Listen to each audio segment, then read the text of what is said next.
اس پروردگار نے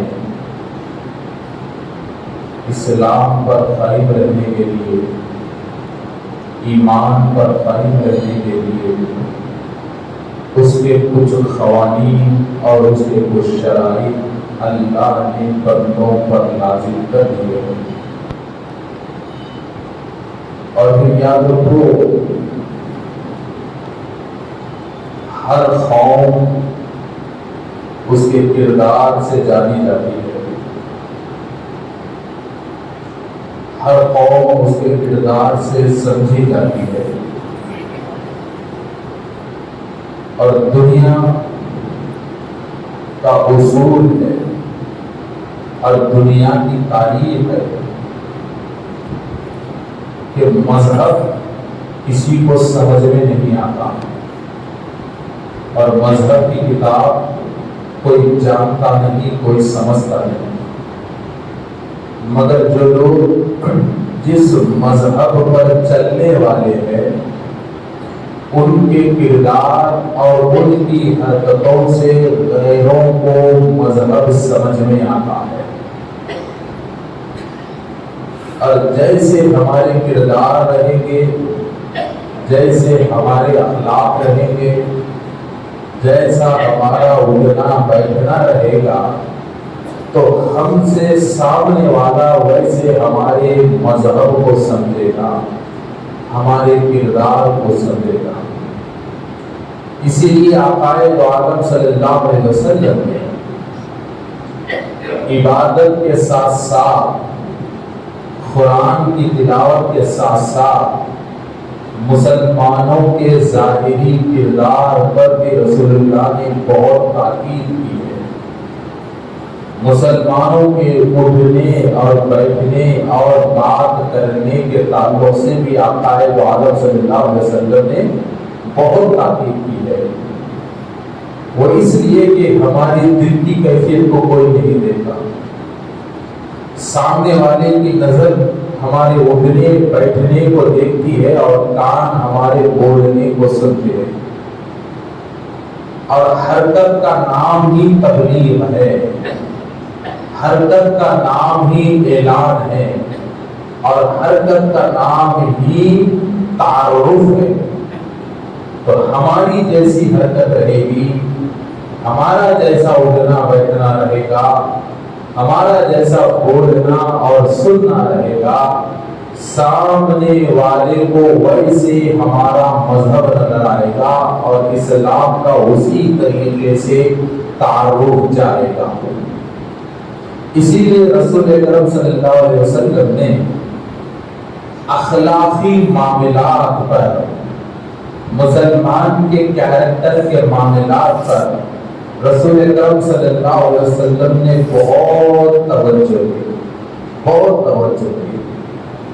میرے دوستو یاد رکھیے، آقا دو عالم صلی اللہ علیہ وسلم نے فرمایا کہ اے لوگو، تم مجھے دو چیزوں کی ضمانت دو، میں تجھے جنت کی ضمانت دوں گا۔ صحابہ کرام سن رہے ہیں، ان کے سامنے فرمایا کہ تم لوگ مجھے دو چیزوں کی ضمانت دو اور میں تمہیں جنت کی ضمانت دوں گا۔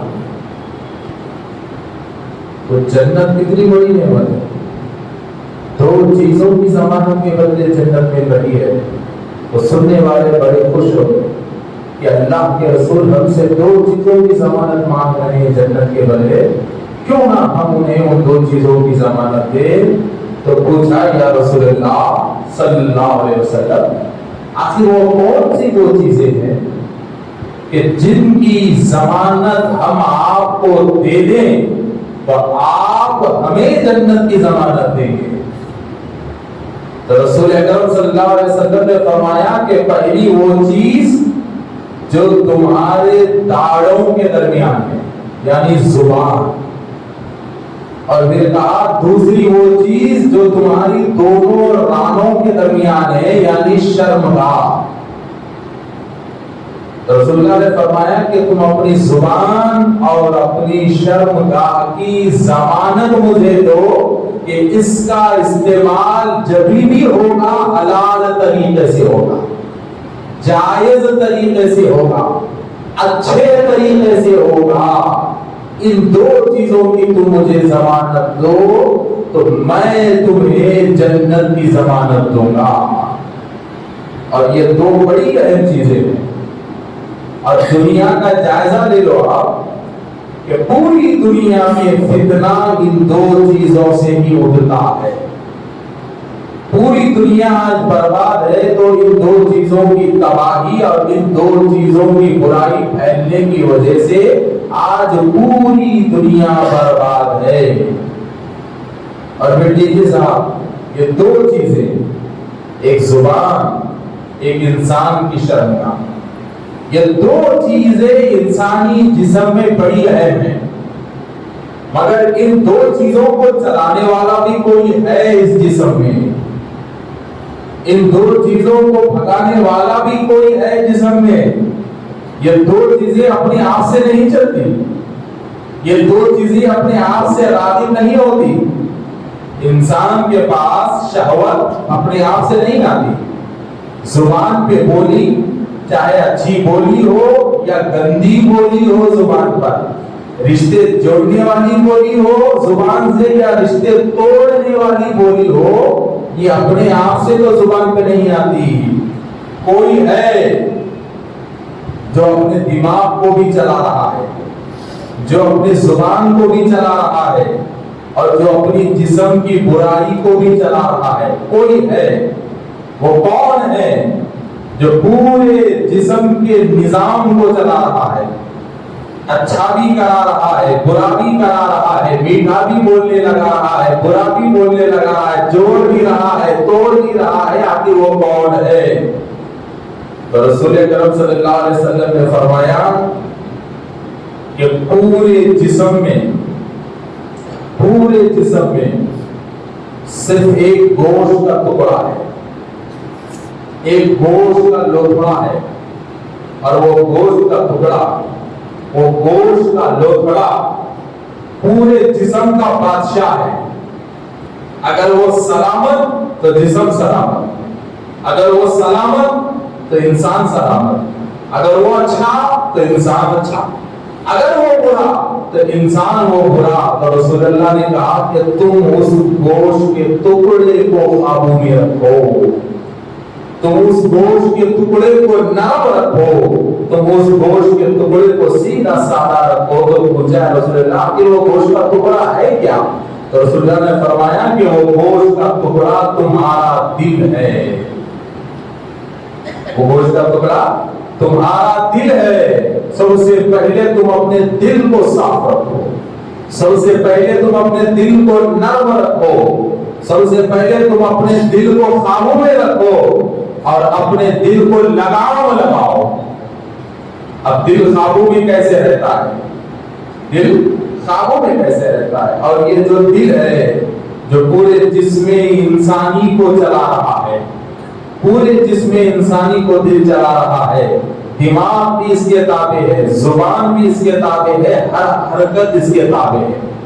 تو سارا جسم اور ساری جسم کی حرکتیں جس دل کے تابع ہے، مسلمان کی نظر سب سے پہلے اس دل پہ رہنا چاہیے کہ میں پہلے اپنے دل کو قابو میں کر لوں گا، پہلے میں اپنے دل کو کنٹرول میں ڈالوں گا، اپنے دل کو لگام ڈالوں گا، اپنے دل کو مضبوط رسیوں سے باندھ دوں گا تاکہ میرا دل نہ بہکے۔ تو اب دل قابو میں کیسے رہتا ہے؟ دل کنٹرول میں کیسے رہتا ہے؟ تو صوفیہ اکرام کا مشہور قول ہے، اور ہر خانقاہ میں دل کو قابو میں رکھنے کے لیے یہی تعلیم دی جاتی ہے، یہی تعلیم دی جاتی ہے کہ دل کو کنٹرول میں کیسے رکھنا چاہیے، دل کو قابو میں کیسے رکھنا چاہیے۔ تو صوفیہ کہتے ہیں کہ اگر تم اپنے دل کو لگام ڈالنا چاہتے ہو، اپنے دل کو قابو کی رسی سے مضبوط باندھنا چاہتے ہو، تو دو